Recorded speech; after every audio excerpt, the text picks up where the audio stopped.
October 2020 is a strange month on its own, but add in the fact that it's ADHD Spectrum Disorder Month here in Canada, it really allows us to bring a focus on those of us living on the ADHD spectrum. And when I say spectrum, I really do mean like a rainbow without all the color. We might be mild, medium, or severe on that spectrum, and that's really going to determine to what degree we experience some of those symptoms that are aligned with living on this spectrum.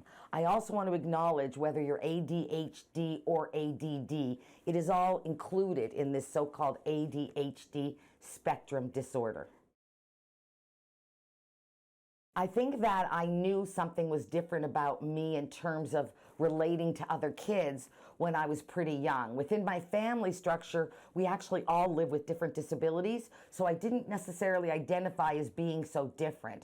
But it was really when I started to go to school and see how other kids responded to me that I knew something wasn't the same. I just didn't think like the other kids thought. I always came up with stuff that was kind of weird to them. So it left me a little bit out on the edges.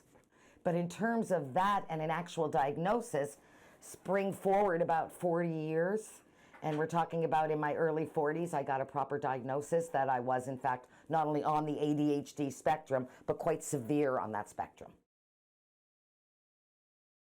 I don't know that it had a lot of impact on my family, because as I may have mentioned, my family is persons with all types of disabilities. My mother lost her voice box to cancer.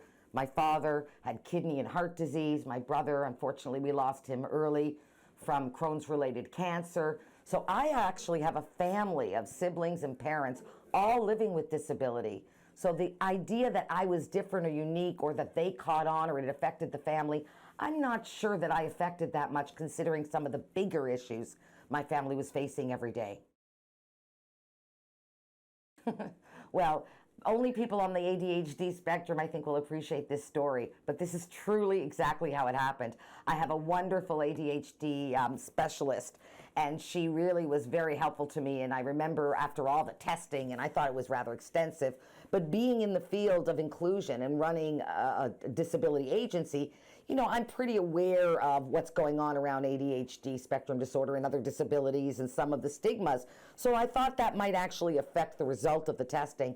When the testing results came back, she came in the room to sit with me, and it was very funny because it was our appointment, but she seemed very stern or quiet, and that's not like her. She's quite a lovely lady and fun.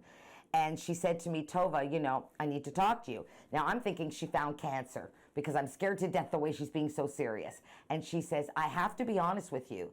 You're probably the most severe I've ever tested on the spectrum." And my instinct was, yay, because I'm so competitive. You can call it the ADHD spectrum disorder if you want to, but I'm so competitive that I was happy to be the best of the worst. Or is it the worst of the best? I'm never sure. But I can tell you that was my honest reaction. I was excited to be what she termed as most severe, and what I heard as top most severe. I did a TED Talk many years ago. Don't look it up, or if you look it up, don't play the screen. I don't know what I was wearing. But here's the deal, and maybe a little too much gel, but that's the ego coming out. But here's the deal. I did a TED Talk, one of the first ones in Nova Scotia, on ADHD, superhero or super stigma. Or superpower or super stigma. See, I never remember. That's another ADHD thing we'll talk about later. Short-term memory. Anyway, the TED Talk itself really addressed that exact question. What are some of the benefits? Well, the benefits are absolute creativity. There is a level of creativity that the people living on the ADHD spectrum have that's simply not necessarily shared. We also have an ability with our minds to connect. For instance, we can meditate quicker because we have a different connection to that part of our brain. So we can get in touch with things in a very unique way if we take the moment to actually catch our breath and try. So there's a tremendous amount of benefits for me. Now, one of the challenges is working for other people, for instance, and really following the rules. I believe in following the laws, but I'm not a great rule follower. And I don't know about other people out there relating to this, but I kind of tend to blaze my own path. Now, that's fine if you have your own business or own agency. But if you're working for other people who with different visions, sometimes that can be a challenge.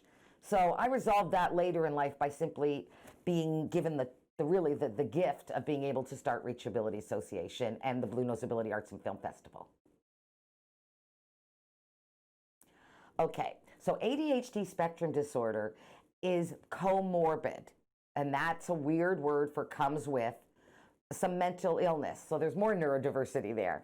The most important thing we have to understand is those of us on the ADHD spectrum are likely to be living with high levels of anxiety, depression, those kinds of mental health challenges you might expect for someone, again, living with depression, anxiety, a lot of fear-based thinking and so on. A lot of panic going on, at least for me.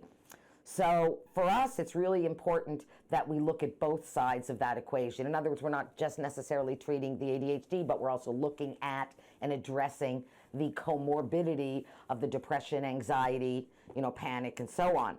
So for me, at this age in my life and where I am in my life, I'm not taking any medication for ADHD, but I continue to take medication for my mental illness, for my depression, for my anxiety, because without it, I can get very hyper, much worse than you're seeing right now on this fantastic video, much more hyper than this, I assure you, ask anyone.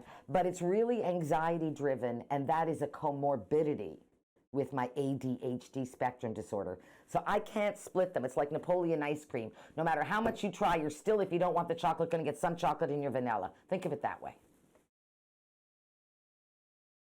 The same thing I tell anybody else on the planet. Love yourself, figure out who you are, what works for you, and don't give up because, there was a movie, 5 Degrees of Separation. There was a play. There's a reason we say it. It's going to take more than one phone call to figure out what you need. But what I have discovered about people on the ADHD spectrum is that we are determined when we're interested. Literally, I am like a dog with a bone when I really want to get something. So we need to love ourselves enough, to want it enough, to do what we can do, which, by the way, is a crap load. That's what I'd say.